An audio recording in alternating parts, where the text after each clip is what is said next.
सुप्रभात प्यारे बच्चों। आज के इस कक्षा में, आज के वीडियो में गुरु नानक देव पाठ के अभ्यास प्रश्नों के क्रम को आगे बढ़ाएंगे। पिछले वीडियो में हमने कुछ गद्यांशों पर आधारित प्रश्न के उत्तर किए थे। अब उस क्रम में ये तीसरा वीडियो है, आपको दिया जा रहा है। तीसरे वीडियो में गद्यांश संख्या च और छ जो आपके पाठ्य पुस्तक के अभ्यास कार्य में दिया है। तो आइए वीडियो आरंभ करते हैं। ये गद्यांश है। भगवान जब अनुग्रह करते हैं तो अपनी दिव्य ज्योति ऐसे महान संतों में उतार देते हैं। एक बार जब यह ज्योति मानव देह को आश्रय करके उतरती है तो चुपचाप नहीं बैठती। पाठ में हमने ये गद्यांश पढ़ा है। लेखक इस गद्यांश में कहते हैं कि ईश्वर जब भक्तों पर अपनी कृपा करते हैं, संसार पर अपनी कृपा करते हैं, तो क्या करते हैं? ईश्वर स्वयं नहीं उतर कर आते, वो अपना प्रकाश, अपनी शक्ति, अपना एक दिव्य, अपनी ज्योति, एक लौ ऐसे ही महान संतों के रूप में पृथ्वी पर भेज देते हैं। और जब ये ज्योति चलती है वहाँ से, ईश्वर के धाम से जब चलती है, तो वो ये शांत होकर नहीं बैठती। ये ज्योति लगातार जलती रहती है, प्रकाशित करती रहती है, क्रियात्मक, वो अपना कार्य करती रहती है। और उसका कार्य क्या होता है? गिरे हुए लोगों को, जो गिरे का से तात्पर्य ज़मीन पर गिरना नहीं, गिरे से तात्पर्य ये जो विचारों से गिर चुके हैं, जिनकी सोच छोटी हो गई है, जो समाज में या फिर दूसरे रूप में समाज में वो निम्न स्तर पर जो है दबे कुचले, ऐसे लोगों को वह प्रभावित करती है और उन्हें ऊपर उठाती है, उतरती है और ऊपर उठाती है। इसे पुराने पारिभाषिक, अब यहाँ से रेखांकित अंश हो गया। पहला प्रश्न इसका क्या है?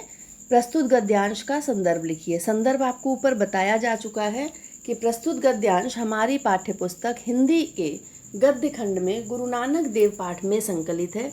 इसके लेखक आचार्य हजारी प्रसाद द्विवेदी जी हैं।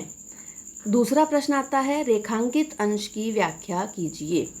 रेखांकित अंश, इसे पुराने पारिभाषिक शब्दों में कहें तो वो कुछ इस प्रकार होगा कि एक ओर उसका अवतार होता है, दूसरी ओर औरों का उद्धार होता है। किसका अवतार? ईश्वर का। उद्धार किसका होता है?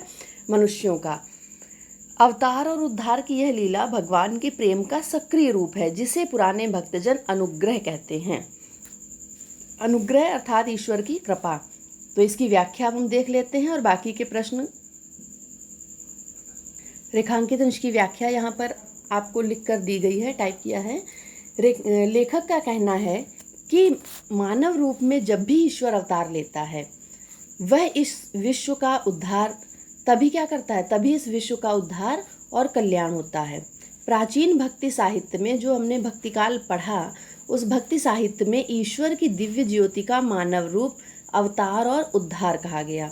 इस दिव्य ज्योति का अवतार अर्थात उतरना, पृथ्वी पर अवतरित होना, जन्म लेना, और सांसारिक पापियों का उद्धार अर्थात ऊपर उठना।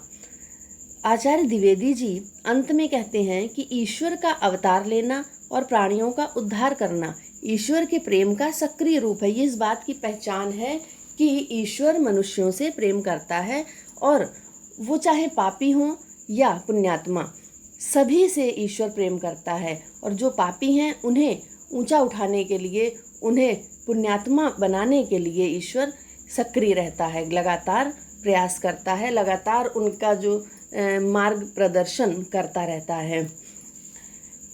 भक्तजन इसे ईश्वर की विशेष कृपा मानकर अनुग्रह की संज्ञा बताते हैं। भक्तजन इसे क्या कहते हैं? ईश्वर का अनुग्रह है, ईश्वर की कृपा है इसे।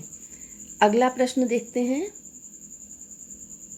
प्रश्न है, ईश्वर के अवतार से आशय क्या आशय है?